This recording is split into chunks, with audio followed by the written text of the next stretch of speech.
Alright, welcome back to another episode of Blaha Plays Dominions 5, Shinuyama. We successfully claimed the Throne of Storms, summoned another Golem. I'll put him back on rings now, but it's important. Those two summoned Kurooni, more Vinemen, more Sea Killers, King of Banefires, and nobody had cast it before, so I did actually get him. Summon a Pandatara in one of my new places, and then the next wave of battles. See, this is the problem. Tianchi has good troops. Like, for an archer, they're also good in melee. They have pikemen of decent setup. Things like that. This isn't one that wasn't even one of their big armies, but yeah. It makes them very capable of holding their own against, well, frankly, at this point, my waves of trash. But yeah. That one traded well. And then this one, it was empty. We got bounced, but we killed a lot of people doing it, which is not bad for indie troops. He didn't have anything, right? Yeah, no, he didn't, because he just had regs, so that's fine. But yeah. He's just got water gems, and he generates water gems, so there's that. It doesn't look like he's kitted any of his people out, at all, really. Which is very useful to know, and very stupid of him. Oh, what the hell was that? Oh, he cast Natural Rain. Hard to fly, negates feet. But, unfortunately for him, well, this isn't one of the armies that cares about that, but my, Karasu Tengu, for example, which, I'm sure you don't see it right now, but yeah, as you can see, the berserking effect makes it. I don't really care, even though he's stunned and getting the crap beat out of him in the back. Even if he dies, a good half of this army won't rout. Yep. So yeah, like some of these troops rout now, because technically I'm out of, yeah, Shinuyama's routed, because if your side has no commanders on the field, your side routes. Just plain and simple. Now that said, Berserk troops don't give a shit. Berserk troops do not rout. They, murder. Which is why, despite the fact that I've already lost, my troops are here to inflict more damage on the enemy. Granted, not much, because, well, that's cavalry. All cavalry has lances, which, get charge bonuses on the first strike. So they will pretty handily clean things up, usually. But yeah, stray hits will cause them to berserk and just charge in. Again, this is a trash army. I wasn't expecting anything of it, so I'm not really disappointed since they moved troops over here to combat it. This Natural Rain spell makes it basically counts as a storm for purposes of flying. And hampers fire and Abyssians, like, and heat effects. But well, it's snowing now because it's cold. You can see it's, yeah, if it's cold, it will snow instead. Does not increase the fatigue for fire spells, which is what this is trying to tell you, that it increases fatigue for casting fire. And all non-underwater, if it is cold, it'll snow instead. Snow does not do that for fire, but it does still reduce some heat effects. The big issue that would cause me, because I don't have a lot of that, I don't really have, like, the only things I really do are, like, the Body of Flame spell, which even then is just one buff spell on my side. That's whatever. So that part doesn't bother me. Makes it hard to fly is basically any flying creature that doesn't have, don't care about that. Let me pull that back up so I can, which battle was that? Asanon? So, like, example, these Springhawks have it. This storm immunity. It can fly even during storms. Basically, that lets any flying unit without that ability can't fly if it's natural rain or any of that. The thing is, not, and now I'm pulling that back up now that I don't need any more grain ports when I want. My Karasu Tengu have that. They also do lightning strikes, so that does not bother me in any way, shape, or form. So yeah, we did get bounced there, but that was a garbage army, so that's fine. Yeah, so you have our mixed Bakemono and Bandit line there. We have the Karasu throwing lightning around, because why not? Doing good damage and stunning the people who survive.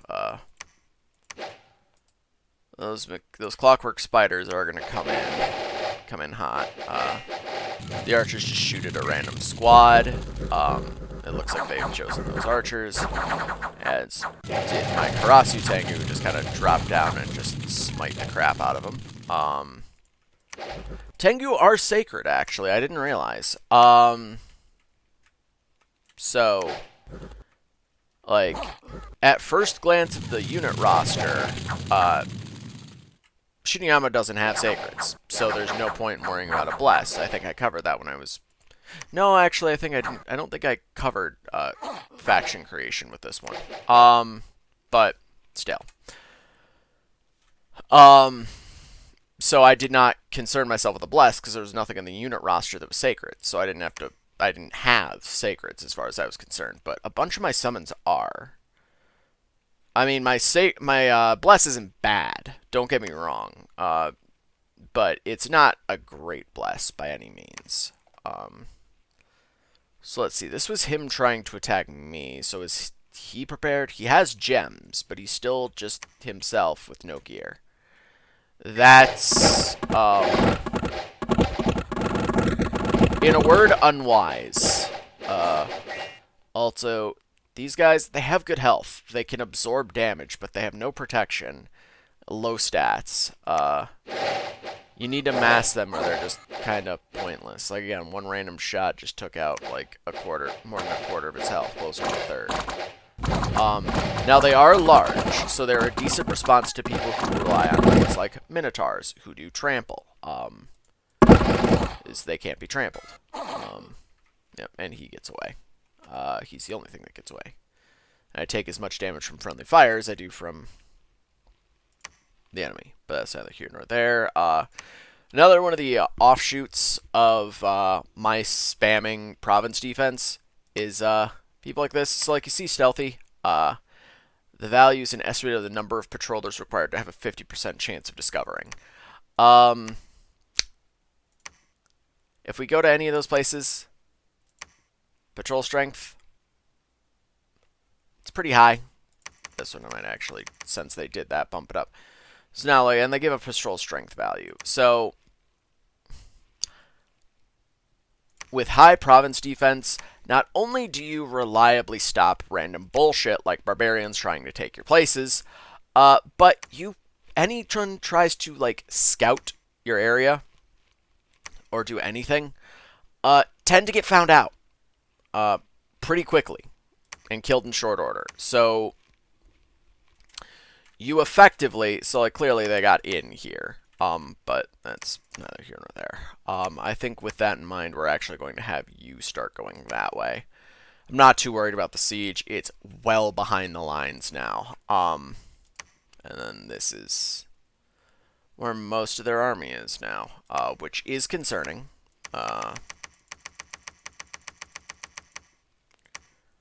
Especially since, again, all I have are legions of trash.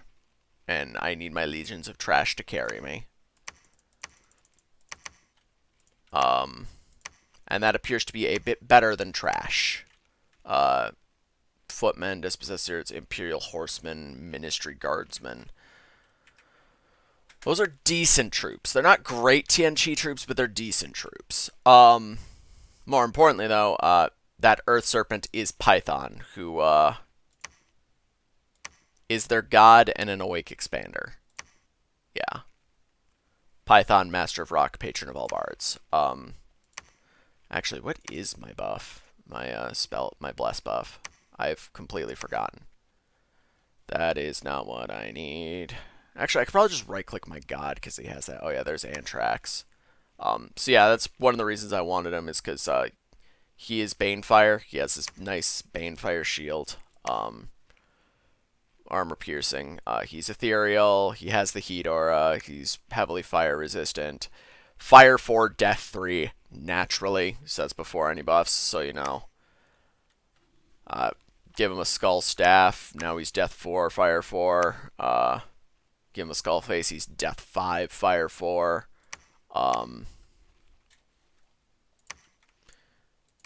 And I'm pretty sure he can. Where is he? Where is he? You. Okay, no, you can't summon allies to get more. But, like, you know, all it takes, which I really should have done, especially looking at that, is, you real quick. Go ahead and forge me a Skull of Fire. And now he can summon the other Kings of Elemental Fire, which are giant fire elementals.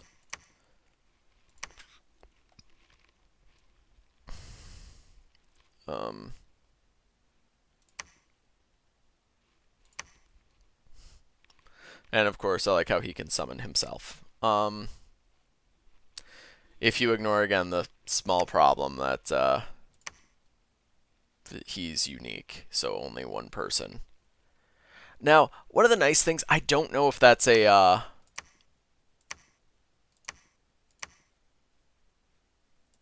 whatchamacallit, Dominion's Enhanced spell or what, but so there's the Become Lich, which, I mean, I don't know why you would do this with Anthrax, but you can cast Lichcraft, which just summons a new commander, which is why it costs so many more gems than Become Lich, even though it should, at least in theory, do the same thing. So yeah, you're actually just going to go ahead and Become Lich. But yeah, you can see it's 25 versus 40. Because Lichcraft summons a flat new commander, whereas Become Lich, same commander, it's just now he is a Lich, where before he was not. Idro, just research.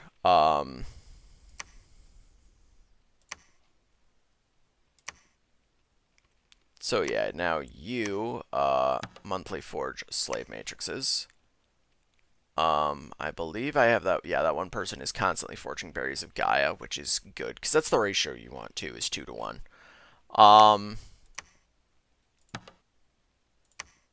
And just put him back on Rings of Wizardry. Because Rings of Wizardry are ridiculous. And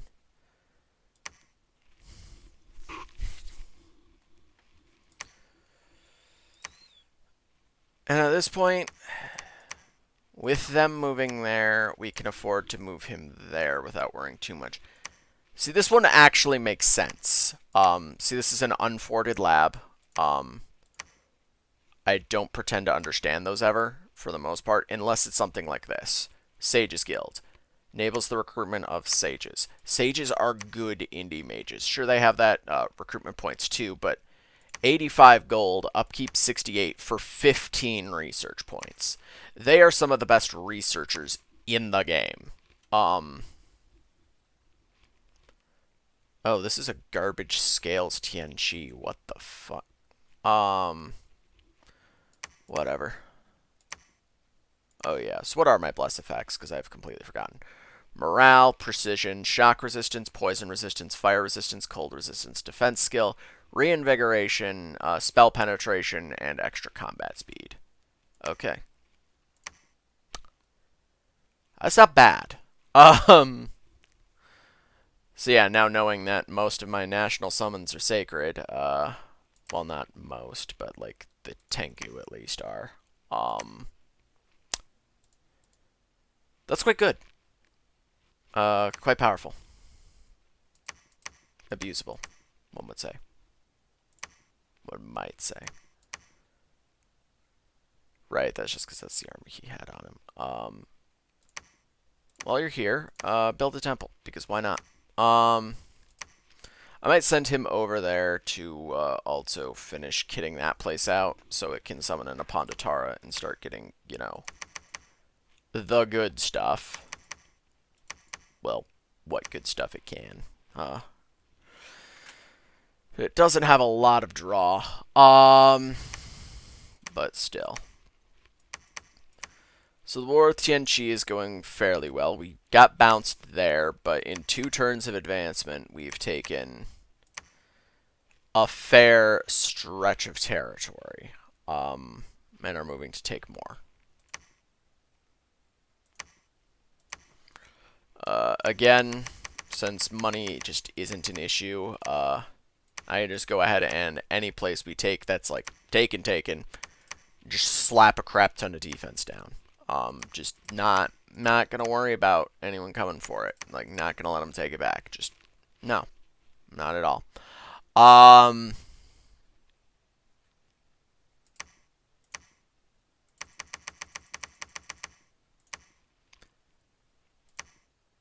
So yeah, again, we're just gonna churn out a crap ton of the good shit, whenever possible. Commander to lead them. And you know what? Let's start gearing a few more assassins. Now again, this main thing I'm seeing is that they do not kit their commanders at all. So we're gonna have for yeah. See, there's Tianqi itself. The enemy's capital is within spotting distance. Like, I'm technically 2 territories away from their capital. Like, granted, most of my people can't take advantage of that because it's a river and not frozen, but there's the bridge. So all I need to do is just push up here, and I can take their capital. Now, Tianqi is not end. And what I mean by that is, why did I pull this up like it was helpful? Like, with end, as we saw, you lose your capital, you lose access to basically everything aside from, like, the outer stuff and then these other fort troops. But, like, this unit roster is only the capital. Like, this, yeah. Like, all of these boys, except that one, are capital only. And then these are not your non-fort commanders, and your non-fort shenanigans.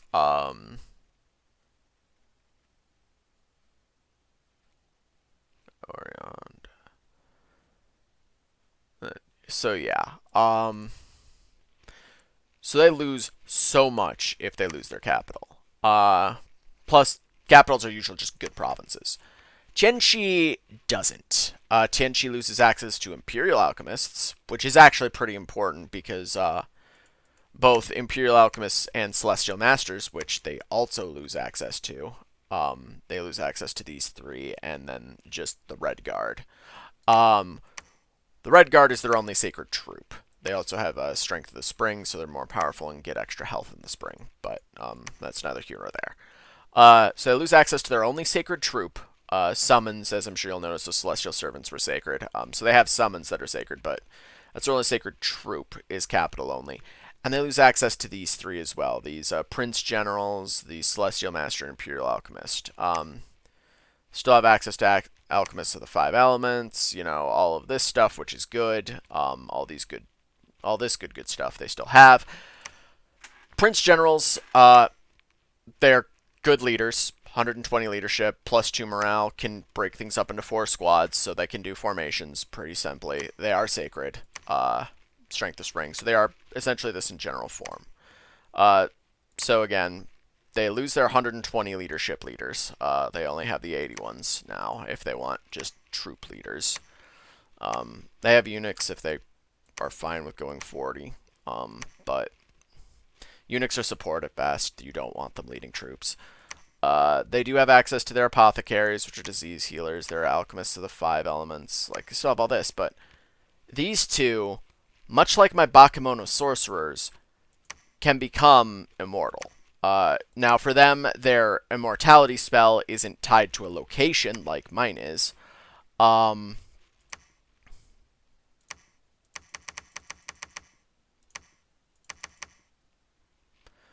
However, because yeah, it's time. Oh, they're troops. I thought they were.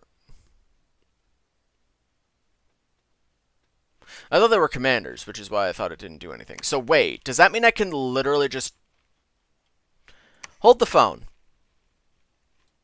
Okay, I want that still though. Because all of my outside forts, the Apondataras are going to have that. So at least that way, I won't lose people to disease. My old people. Well, I still might, but you know, it's harder. Um,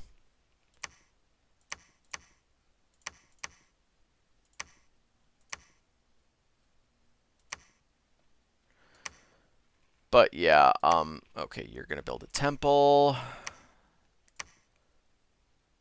Whereas, I don't know. I don't know what I'm doing with a lot of these at this point. Oh no, I already have one of those. I don't need one. Yeah. You all have Twice Born, right? Yeah. Which will last until I can give them the stuff to become Lich. Hopefully Become Lich doesn't affect their spell paths too much. If it does, that'll be a bummer. But, hey, it's for science. Again, a lot of these, I don't... This is actually one of my longest running games, just in terms of turn, as well as, massive scale. Mainly Vine Ogres and Vine Men. Okay.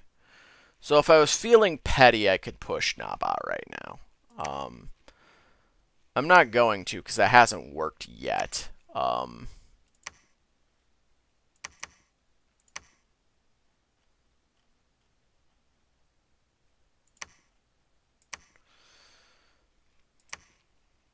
But, yeah. I should do something about that. But, yeah, they tried to sneak something in. Didn't work, because I am ridiculous. And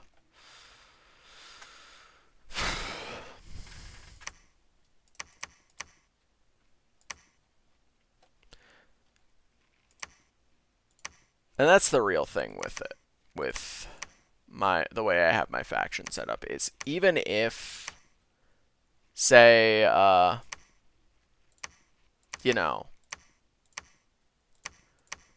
they send a spy or something and it gets past one of these places with its ridiculous patrol strength and just massive amounts of patrollers, then they got to get past the next one and the next one and the next one. And so it's very difficult to get eyes inside my faction.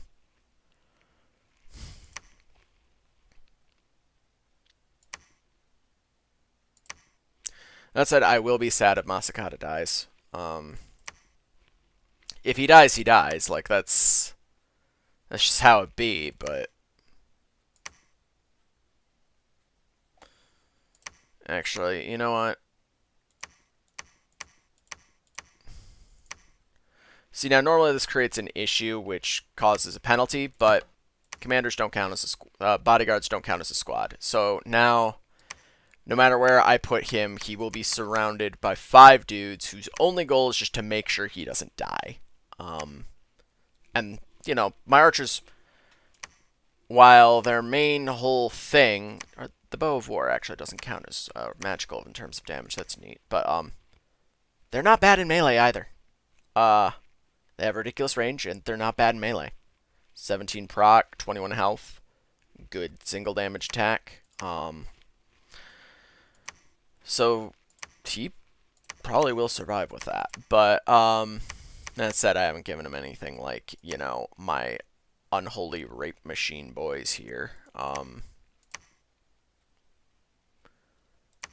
But, you know, it's what it be. Uh, yeah, I probably could have done 2 turns this time around, but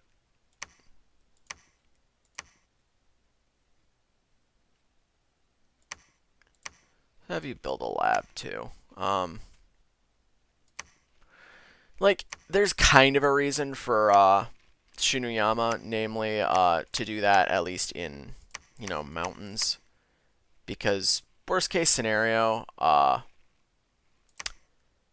if it's mountains or highlands, I can still get my gobos, and so I can still get goblin shamans, which are alright. They're priests, and like priests in death, they can summon skeletons. Not a lot of them because it's only death 1, but still they can summon skeletons. The earth one, not a lot going for them if they're earth 1 or water 1. Fire 1, they can lob some destructive spells. Fire is one of those paths that, like, fire darts. Precision, not bad. 1 person, which is a bit of a bummer, but, 3+ effects. In this case, it will just be 3 with a range of 30 and a fatigue cost of 20, but it's, fire, magic damage, what have you.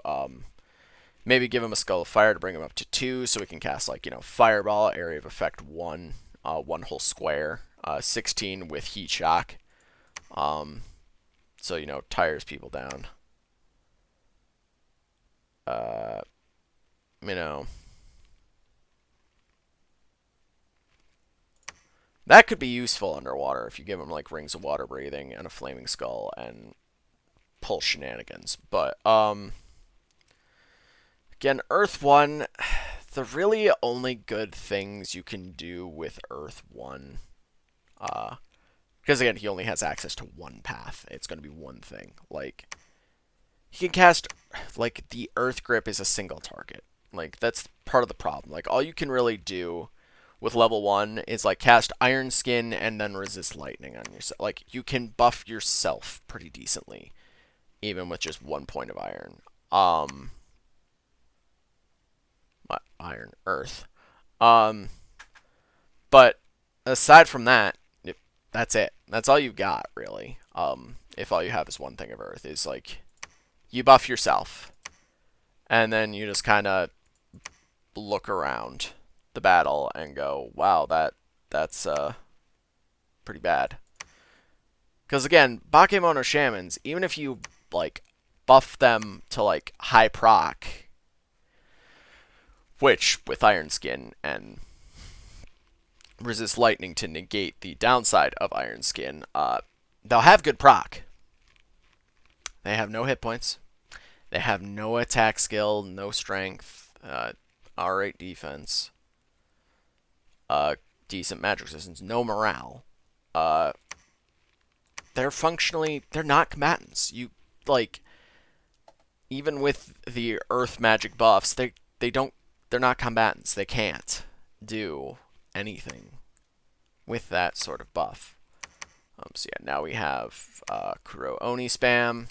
So we're getting a bunch of Kuro Oni, which are only in skirmish formation and can't be given orders, which is a bit of a bummer, but, hey, their boss is just going to proc Horde of Skeletons a few times and then charge. I don't know. I might just leave him to do his own thing at that point, because if you set them to attack, you know what? I'll just have him on fire. Because he can fight. He has that good Nodachi attack that my archers have. Decent stat line. 21 protection is not bad. I could make that higher. I'm not going to, but I could. Did I remember to give her? Yes, I did remember to give her. Yeah, so her proc's good now. In addition to being glamoured, which is annoying. You'll learn to hate glamour because it's basically a like 50-50 chance to miss, just all the time. You know what, let's have you move there. Who have I moved? Who's moving there? I don't know. Or is somebody Okay, Kakshu is moving up. I don't know why. Kaxkulu, you're gonna pick up these boys, actually. That's the thing. We're gonna get ready for this crap. Because again, War with Relay is another one that, how I've done this, it's inevitable. Anyone who has a throne, I'll have to go to war with eventually. Technically, I already did go to war with him, and I am at war with him, but, like, I just have to. Because if I don't, I can't win. Who is that? Niflheim? Is that what they're called in this one? Jotunheim. I have no memory of this. Think it. They've had a... I think Dominions Enhanced gave them a graphics overhaul. Or not. No, I don't... Nope. Yeah, they did, because this model is new to me.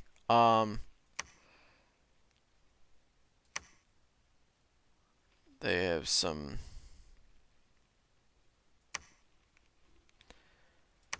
stuff going on. But yeah. Including double archer moose riders. Welcome to one of 2 archers you have as these guys.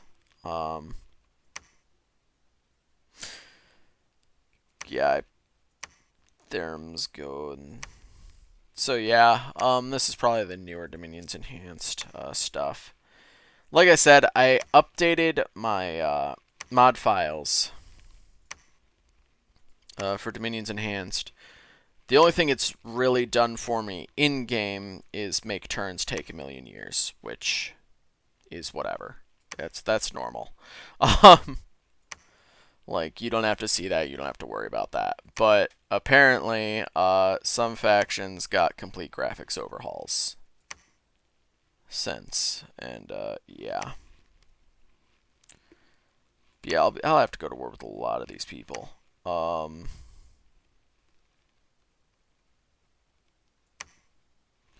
What is Atlantis up to in this age? I haven't played as them in a long time.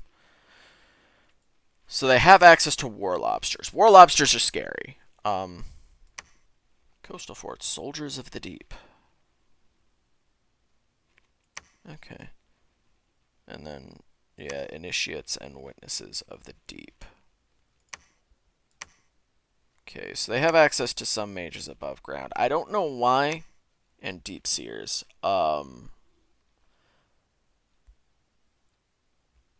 I don't know why they felt the need to do that, because all Atlanteans are amphibious. Coral Queens are nice. They're level 3 and 160 leadership, so, you know, like Mother Guard, any sacred summons. You can take a ton of them, and you can cast Divine Blessing, which blesses the entire battlefield. So, them and all of your sacred mages, not the Mage of the Deeps, but the Basalt King, the Kings of the Deep. Oh no, they're not priestly anymore. Okay. So that's less useful for them, unless you have a very good bless and you took a bunch of sacreds. Still very strong in the Middle Age. Who the heck are you? Oh, Nazca. Right. Nazca, with its mummy kings.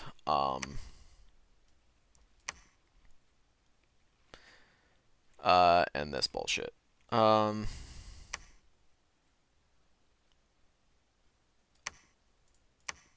Nazca's a weird one. What is that? Mummify. You will be mummified and live again when it dies. Okay. Yeah, so basically Nazca is,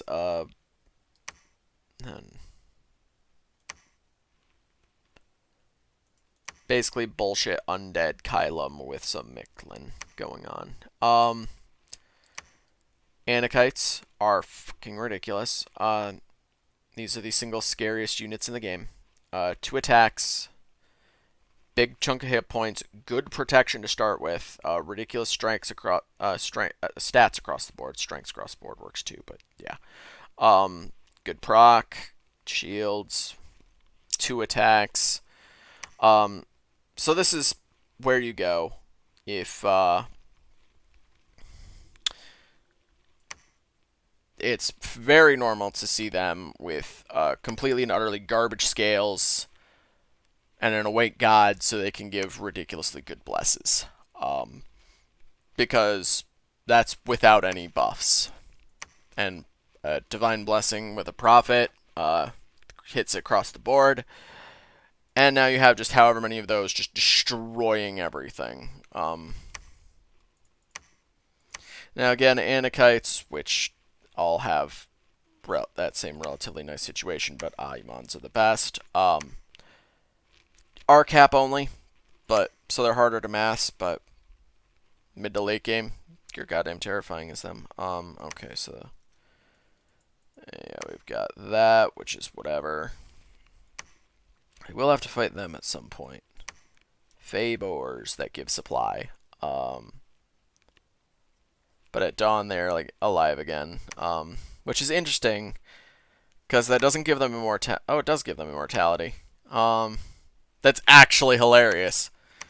You just trickle Fabor into your army. Yeah, they're not sacred too, so you could just spam them out of your capital. And then not only do they come along and give your people supplies, so like grab 5 of them and stick them on your commander. Each one will give that 50 supply bonus. And as guards, you're protected by immortal trampling size 3 boars. That if you still lose and they die, well, now they're back at your capital. Supplying your capital. That is bullshit and hilarious. They're garbage units, though, outside the trample, but, 50 supply, who cares? Yeah, so now we have these Sobeks. Is this miasma thing? Scale 2. Yep. Ktis is the premier Death and Foul Vapors nation.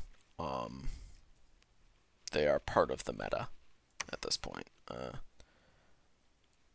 Kylem's got its situation. Temple Guard and Blizzard Warriors they're cap only sacreds that can't fly. They're the only units, well, them and the wingless, that are also cap only. Yeah,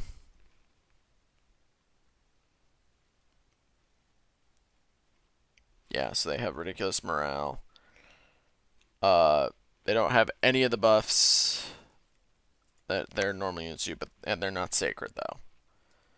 So they have the Ice Lance that all Kalem troops do. That's the thing. Kylem is very good against standard situations to get around. Like, low proc armies will typically try to do something like Mistform or Ethereal or something to make them harder to hit.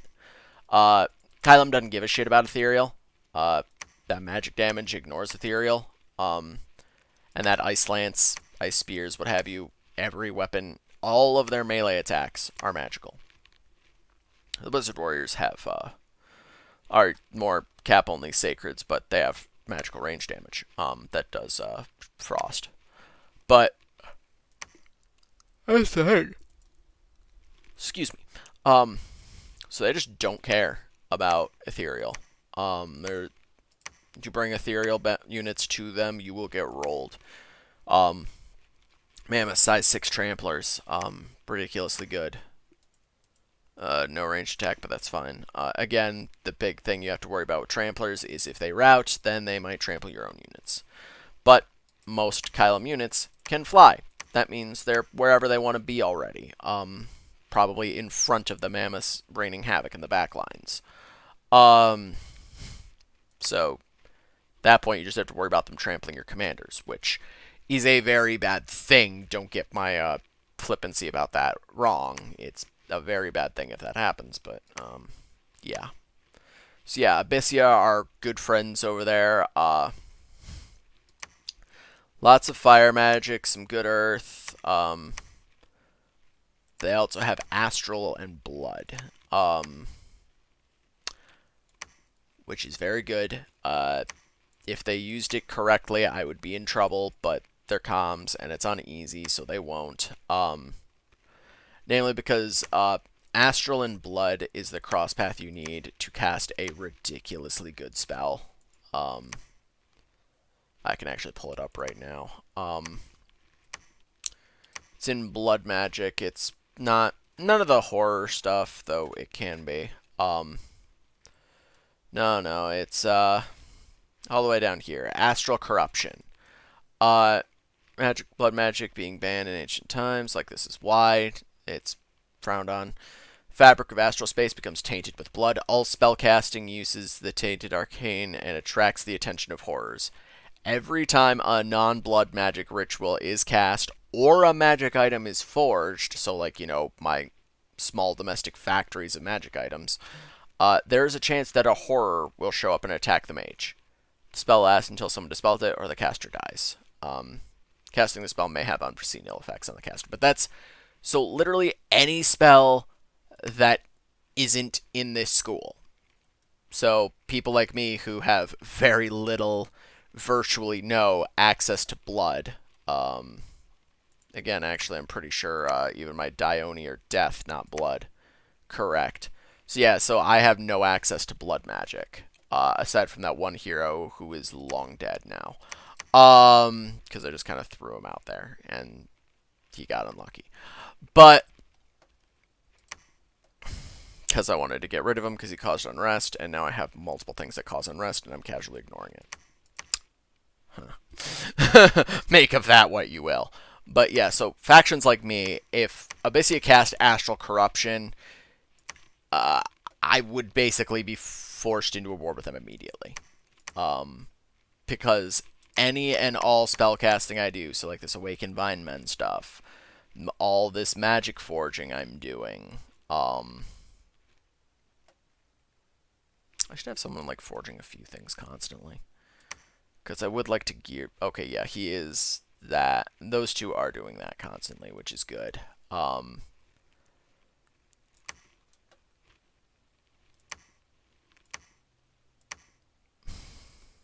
know what? Yeah, we'll have you monthly forge Mortal Blades. I just need someone to do it.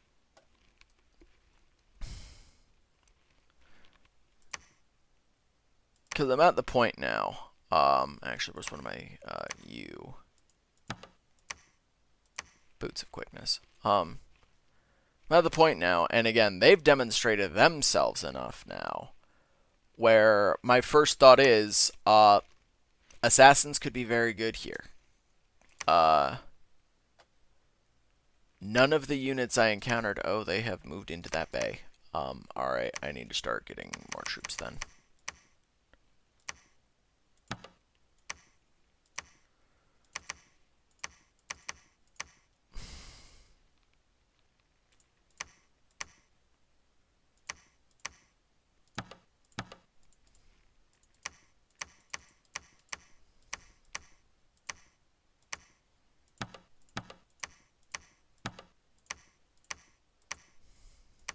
This is why you want troops on attack rear, because anyone worth their salt,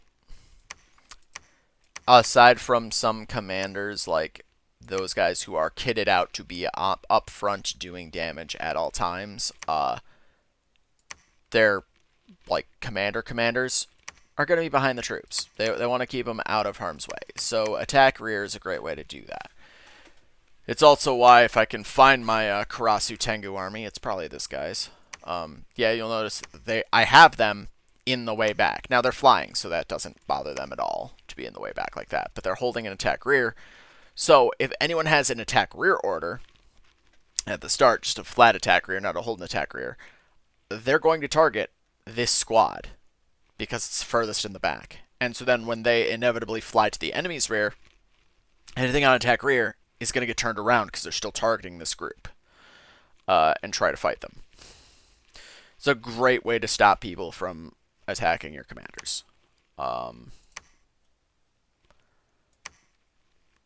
But yeah. Only one bounce, quite a lot going on. Why did I pull this up? Oh, right. You can stop patrolling now. Unrest is at 0. You don't really like. I don't really like patrolling because again, it's the kills. It does actually drop the population. Now, granted, I have growth, so that doesn't hurt as much, but still. I need more temples. Is what I need. I need to send people around to build more temples because more temples means more dominion. More dominion means more of my buffs and my few penalties. But yeah. And so yeah, now I have my first Hydromancer. Who I'm actually going to just have forge water bracelets forever. Because water bracelets are very nice for water mages. I'm actually also going to give him one of those Staves of Elemental Mastery. So now he's water 4 and has 15 proc because he's stone skinned. It's also shock resistant and a bit less cold resistant. Because see, Hydromancers are naturally cold resistant.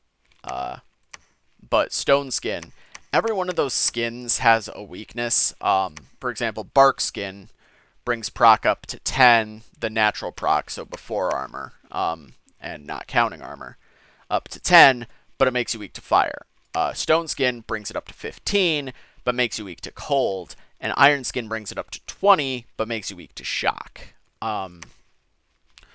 Most all water mages are inherently cold resistant, so stone skin is good for them if you can give it to them, which that staff does, and makes them better water mages. So, because, again, you'll notice, 5 minus 3, 2. He is still technically cold resistant, because stone skin makes you, gives minor vulnerability to cold, but isn't higher than the cold resistance he already had. So now he's shock and cold resistant and has proc 15. The shock resist, though, is just generally from this staff. And also, Farcaster is also from this staff as well. But basically, now he gets attacked by, an assassin or whatever, he won't die by being like a stiff breeze won't be enough to kill him. Which is important. It should be noted. Copper Swarm.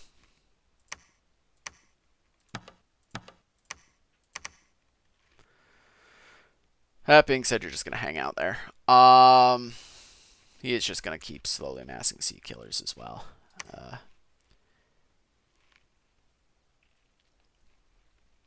Yeah, this episode's gotten a while. This time I actually could have done 2 turns, though, which I do feel kind of bad about. But, like, things like Urkasophile, it's just never a very good army. Especially for someone like me. Like, you have access to good war elephants. Like, that's nice. Decent protection war elephants, no less. Size 6 tramplers again. One of the units to do, very nice. Chariot, size 4 tramplers that are unsurroundable, that have spears and short swords, even though it shows an archer on there. But, whatever. No, and then, of course, like, all of your people have formation fighter. Extra amount of size points that can fit in a square. So, essentially, again, as I said, normally it's 6 size points in a square. These guys can fit 10. And so that means 5 hoplites in a square, which is nice for formations. All of their men have at least 2. They have 4, and are cap only sacreds, but like, so dense spear lines and like chariots and elephants. You do have peltasts, which are like, them and slingers are literally your only ranged units. Slingers are nice because they have ammo 15, which normally means that you can fire 15 times, then you're out of ammo. But with slingers, they literally can replenish ammo just on the field, I'm pretty sure. So they never actually run out of ammo. They have access to flat out healers. Good healers, too. I didn't realize they were that good.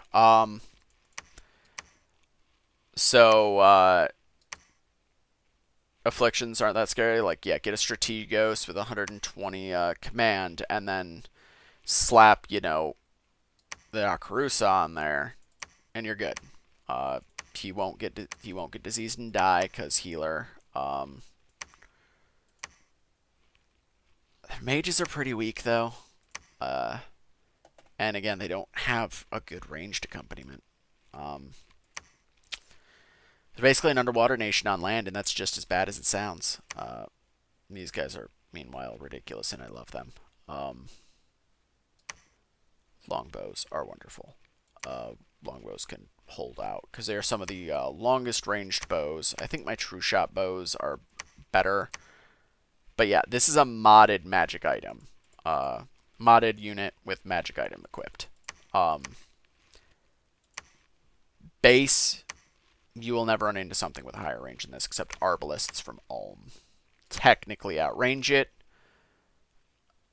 If I can find them. Yeah, crossbows. Yeah, the Arbalists of Ulm do. But Arbalists can only fire once every 3 rounds. Whereas longbows can fire every round. Because they're bows, not Arbalists. They don't need to be wound up. So that gives Man, honestly, one of the strongest range games in the Middle Age. Like, Imperial Archers and Crossbowmen have decent proc, so they can stand up. Like, yeah, the composite bow has a range of 40. Crossbows, default crossbows have a range of 40, so they outrange even those. Only the Arbalists do more. Now it is pierce damage, so it's armor piercing as well. So there is that. Against proc, these do better, and these guys have proc. But the longbows have the longer range. So against things like Mictlan, if I can find Mictlan. Mictlan is just really weak in the Middle Age, honestly. Comparatively speaking, I should say. They still have their anywhere sacreds, so like, oh no, Jaguar Warriors are only capital now. Okay, but Eagle Warriors are anywhere sacreds. In some areas, the Jaguar Warriors are anywhere sacreds. In this one, it's the Eagle Warriors, I guess. But so if you take a powerful bless, you can spam sacreds. And with a powerful bless, Eagle Warriors also have this neat little mechanic where when blessed, no matter what the bless is, they also get the ability to fly. So they can, you know, they're flying units once you bless them. So you can give them like a hold, attack, rear, bless, and if you're Mictlan, take a like ridiculously good bless, and in the mid-age, 2 extra air bless points and a nature bless point. Making it very easy to get like regen buffs, which admittedly they won't benefit too much from, but like with that extra point you can give them extra health as well. So a bit better, but still not great for them. But air has like swiftness, I forget some of the other crap you can pull with it, but there are some good air buffs. Which can be useful. Far shot doesn't help them because they don't have a ranged weapon. Most factions don't benefit from far shot, but unless you're giving Sacred Commanders bows. But even then, it's just commanders. You can't mass them really, and so they suffer from that. Mictlan in the Middle Age is the only Mictlan with no blood. Normally, they are in the early and late game, they are a very powerful blood nation. Again, during the reign of the Lawbringer, and with all these codals, they don't have access to that, so they suffer a bit in the Middle Age. Machaka is interesting, but whatever. Nothing too concerning there. Agartha, well, you've seen Agartha and Ulm from my playing against myself era. Go check that out if you haven't, because it's really got everything we need to be concerned with. There are, like, Fascia has nice things. Wind Callers, that. And then again, too, they have good hit points, good stats. These can be super combatants. properly kitted. And of course, you have to worry about other things. More to the point, though, they all have, well, not necessarily all have, I shouldn't say. Prince consorts don't. But Colossi Weavers, Astral and Air. So they can do communions.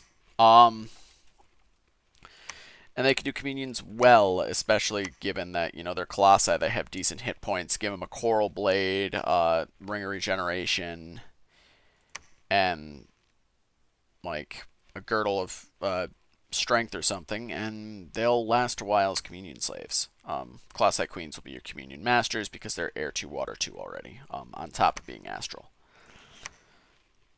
So you've got stuff to do with that. They are very workable. Yeah, they have this gold apple tree in the capital. Increases unrest, slows down aging. The Orichalcum Palace and the island. Also, if they start on a line, on an island, not a line, an island, they get another special site, but that only happens there. General Confusion covers that when he goes over Fascia. Now let's look at Naba, the people I have been fighting off and on. So they have this Jin guard, John, excuse me, not Jin. Okay stat line, good health, can take a bless pretty well. Adites, they're giants. Okay, great bows outrange long bows, but only giants have access to them. Then they also have camel riders, which are pillagers and skirmishers. Like, their regular desert people are, for the most part, like the camel warriors are, but the regulars are undisciplined archers.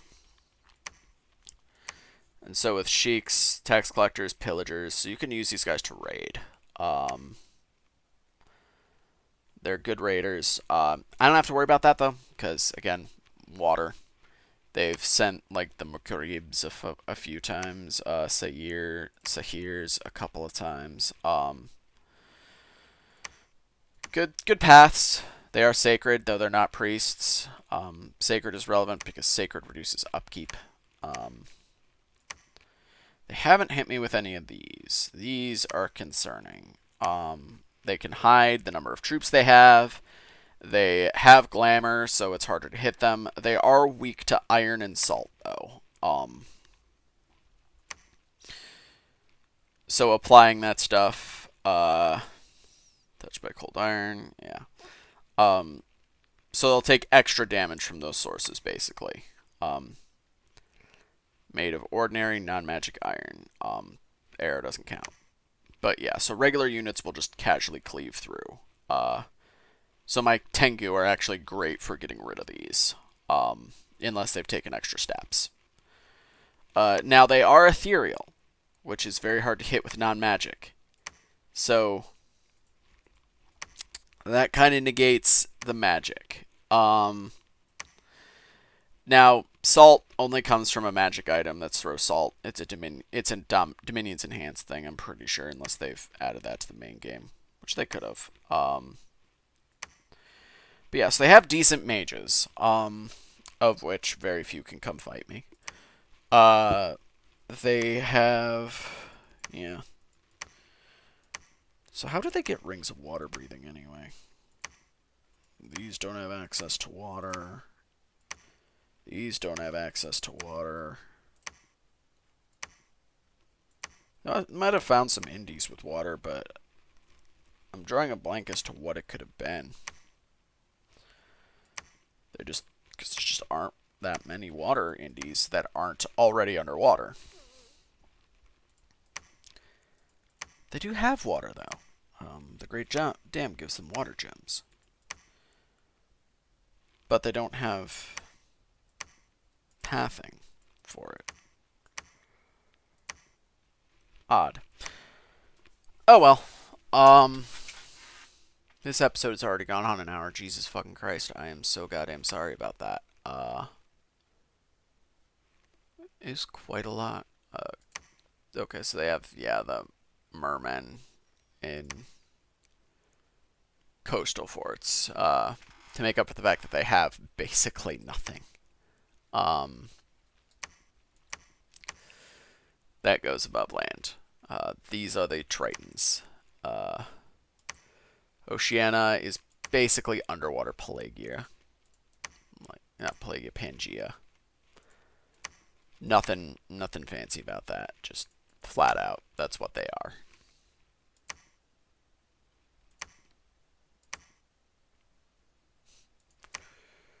Um, Ixator work can only be recruited in coastal forts, but then what are these? Nah, it's just a way to distinguish, but yeah. And then Yiz is weird, but there are the Miros, and then Morbark Knights and whatnot are actually better above the waves. Um, they're a water nation that wants to be a land nation. Like they start underwater, but they can very easily go on land and should be on land and need to stay on land. But this episode's gone on long enough. Who are you again? Alright, that's Makone. Is it still Makone in this era? I clicked the wrong one. No, it's Flagger now, but yeah. Anyway, it's been an hour. I'm sorry. I will talk to you guys next episode, where hopefully we will continue the train of pushing our good friends Tianqi back all the way out of China if possible. Uh, hopefully that works out. Anyway, see you then.